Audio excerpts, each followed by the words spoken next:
आवाज अब जानी चाहिए। उसको हम रो भी कहेंगे, उसको हम गो भी कहेंगे और उसको हम नो भी कहेंगे।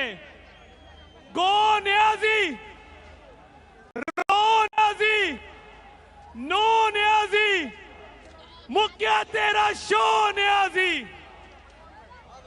मुक्या तेरा शो न्याजी। मैं अब अगले मेहमान को दावत दूंगा। कुछ लोग तुम्हें समझाएंगे, वो तुमको खौफ दिलाएंगे। कुछ लोग तुम्हें समझाएंगे, वो तुमको खौफ दिलाएंगे। जो है वो भी खो सकता है। इस राह में राज़न है इतने, कुछ और यहां हो सकता है, कुछ और तो अक्सर होता है। पर तुम जिस लम्हे में जिंदा हो, ये लम्हा तुमसे जिंदा है। ये वक्त नहीं फिर आएगा, तुम अपनी करनी कर गुजरो, जो होगा देखा जाएगा। न्याजी को निकालने के लिए तैयार हो? न्याजी को घर भेजने के लिए तैयार हो? पीछे वालों तैयार हो? पीछे वालों झंडे हिला के बताओ तैयार हो? झंडे हिला के बताओ तैयार हो? मैं अब दावत खिताब दूंगा सूबा बलोचिस्तान की एक तवाना आवाज, सूबा बलोचिस्तान की महरूमियों को हर फोरम पे मौसर अंदाज में उजागर करने वाली शख्सियत, बीएनपी मैंगल के सरबराह आप सरदार अख्तर खान मैंगल साहब।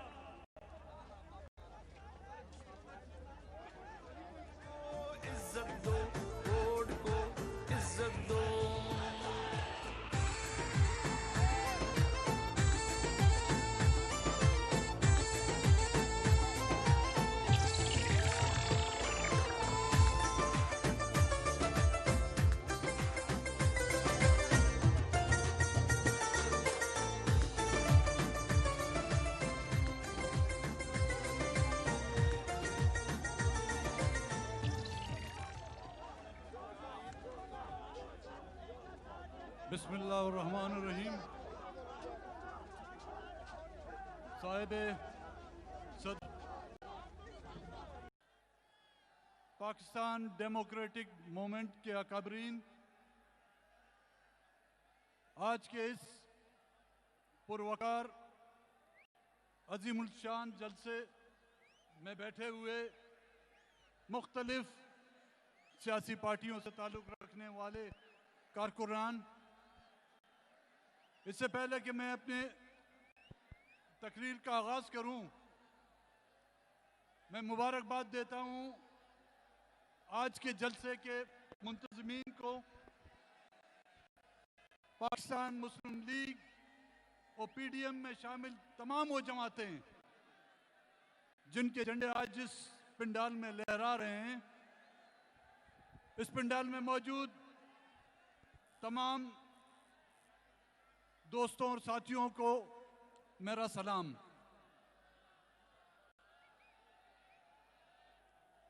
गुजरांवाला, कराची, कोयटा, मुल्तान और आज लाहौर के इस जलसा,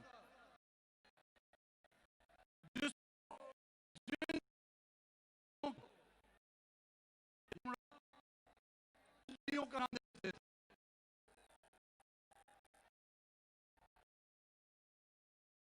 उन्होंने हर टीवी टॉक शो में जलसियों का नाम दिया है। मौलाना साहब की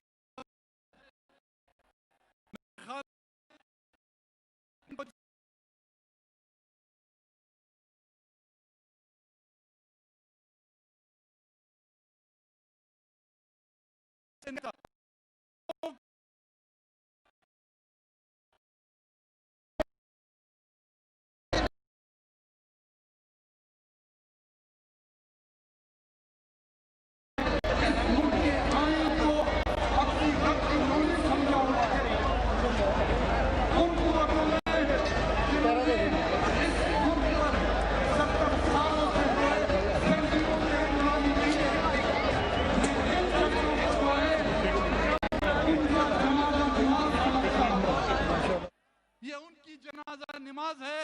और आज के इस जलसे के आखिर में मौलाना साहब उन आमिरों का और उन कुव्वतों का जिन्होंने 70 सालों से हमारा और आपका इस्तेसाल किया है, इंशाल्लाह जलसे के आखिरत में उसकी जनाजा नमाज भी पढ़ा लेंगे।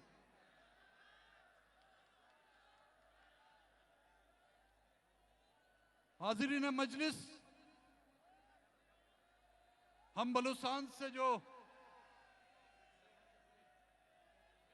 लोग आज भी इस पंडाल में आए हुए हैं, मेरी बातों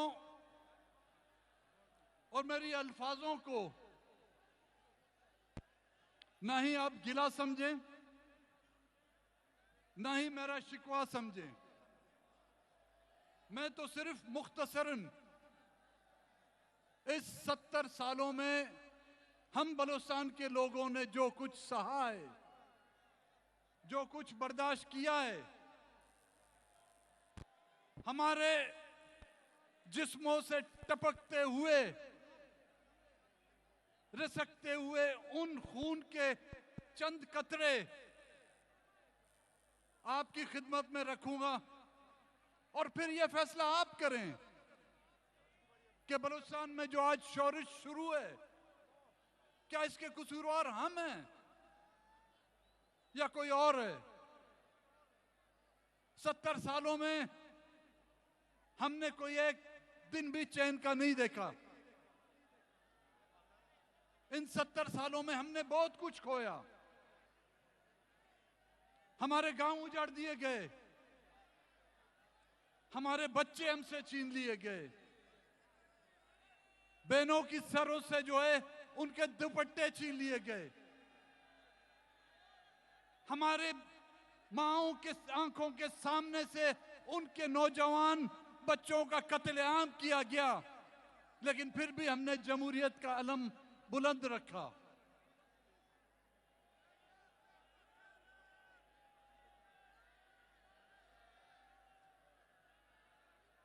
आज जिस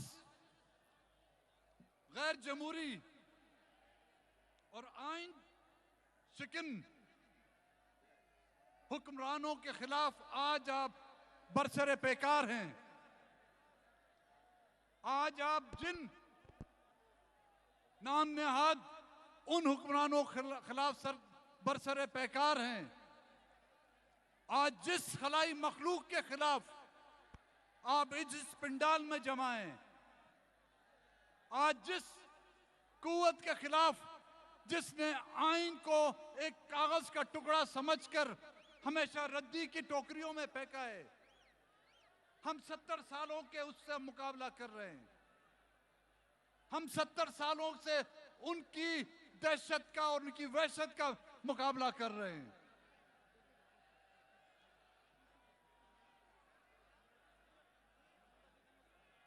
उनके उन गैर इंसानी फैसलों का, उनके उन गैर इखलाकी फैसलों का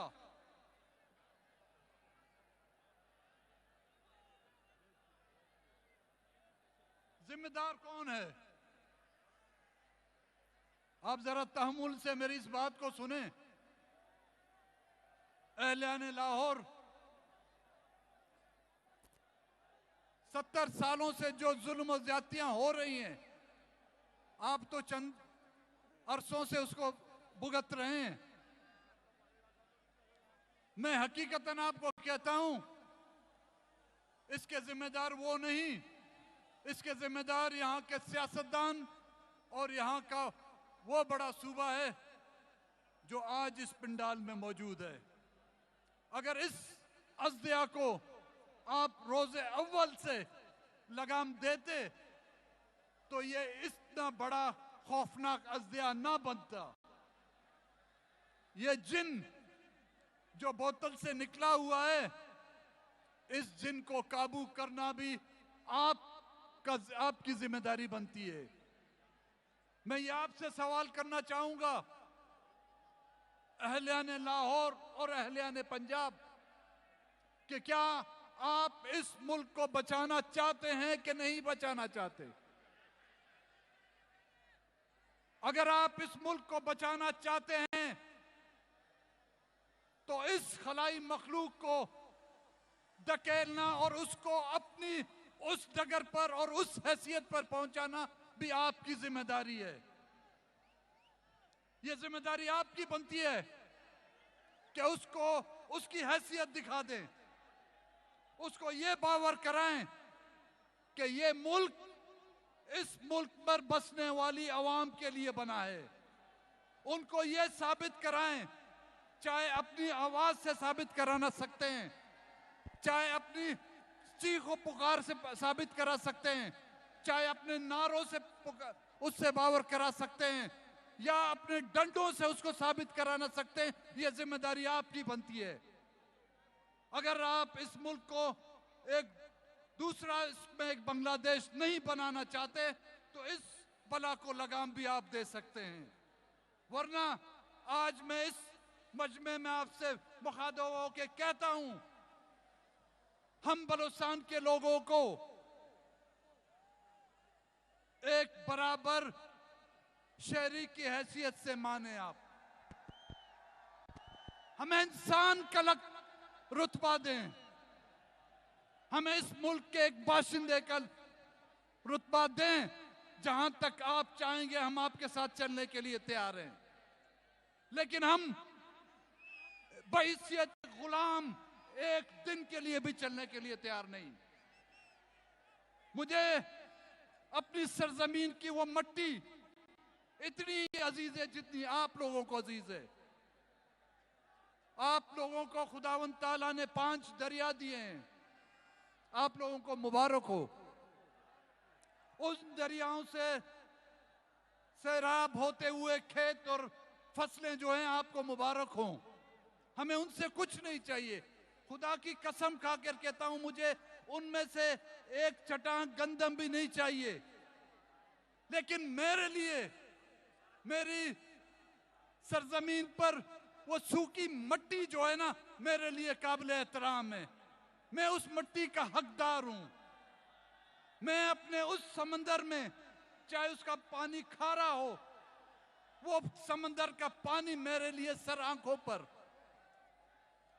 मैं ना आपके दरियाओं का तलबगार हूं और ना ही ये चाहूंगा कि मेरी समंदर के ऊपर मट्टी और सरजमीन में पाई जाने वाली मादनियात का हकदार बलूचिस्तान में रहने वाला सबसे पहले उसका हकदार है।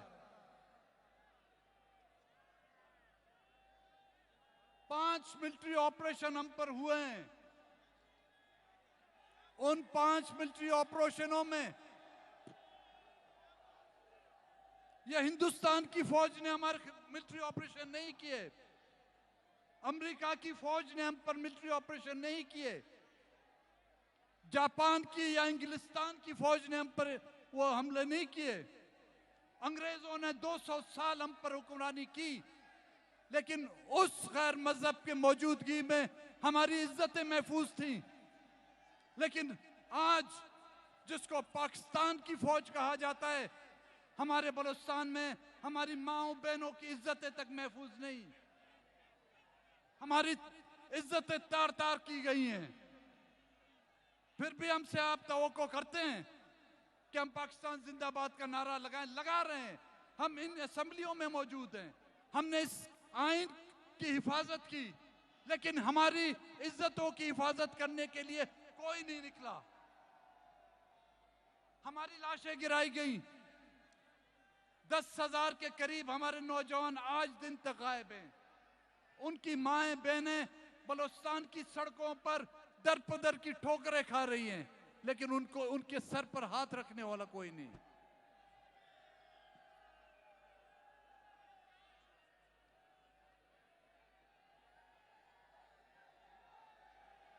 बलोची का एक शेर है, बेशक तो बुकुश जुल्म बिका आस विजा मदार सरा हक गुशा चुप न बा चुप न बा। इसका मतलब भी आपको समझा दूं कि बेशक तुम हमें मारो, हम पर जुल्म करो, हमारे घर जला दो, हमारे गांव जला दो, लेकिन तख्तेदार पर खड़े होकर हम अपने हक की आवाज लगाएंगे।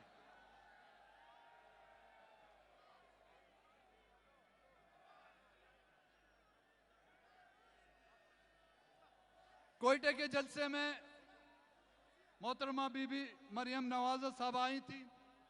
वो खुद आपको वो बताएंगी कि वहां पर जो बच्चियां आई थी किस तरह रो रो कर उन्होंने अपने प्यारों की बाजियाबियों के लिए गुजारिशें दरख्वास्तें की।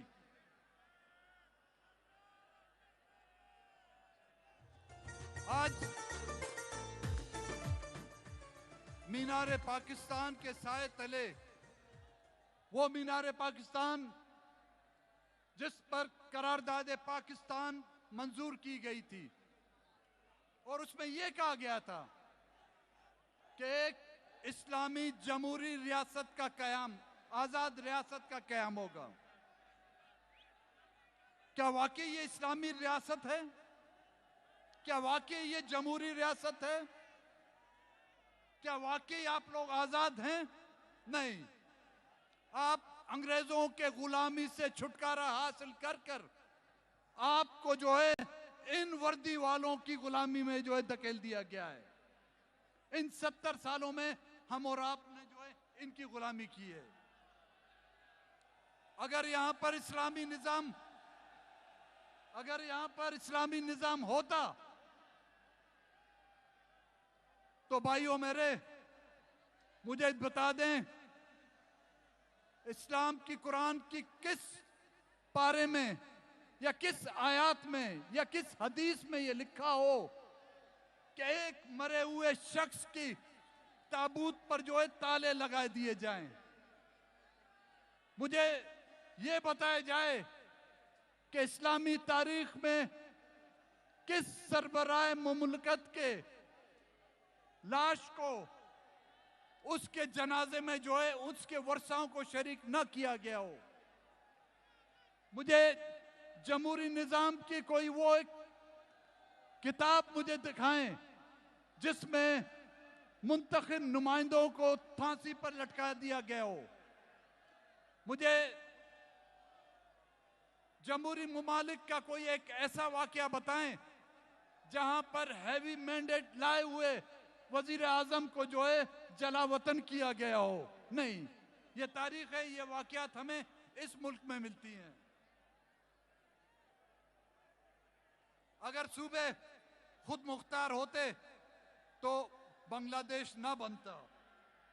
आइन की बालादस्ती होती तो आइन का हलफ लेने वाले खुद जो है उस आइन को पामाल ना करते। जमहूरियत होती तो 31 साल जनरल जो है बराह रास्त हम पर और आप पर हुक्मरानी नहीं करते। बाकी जो हुक्मरानी की भी है उन पर भी उनका हाथ था या उनका दबाव था। सियासी मामलात पर मुदाखलत, दाखिला और खारजा पॉलिसी भी उनके बलबूते पर बनती हो। और तो और कारोबार भी अपने हाथ में रख लिया है। DHA बने हुए हैं, FWO बना हुआ है, फौजी फाउंडेशनें बनी हुई हैं, कारोबार अपना है। और DHA मैंने सुना है लाहौर में इतनी बनी हुई है, मुझे तो शक ये है कि अगर यही सिलसिला रहा तो 10-15 सालों बाद लाहौर वालों शायद आप लोगों के लिए कब्रिस्तान की भी जगह ना हो।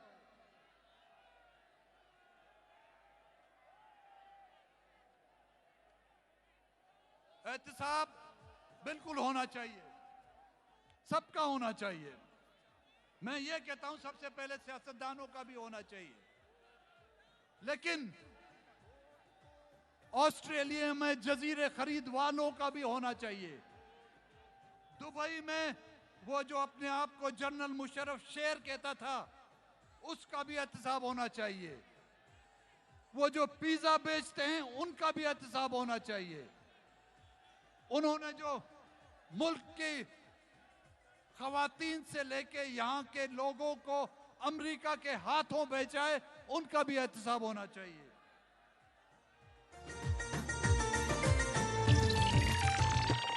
कायद तुम्हारे बुग़्ज़ में किरदार गिरे, अकदार गिरे, बड़े बड़े सरदार गिरे।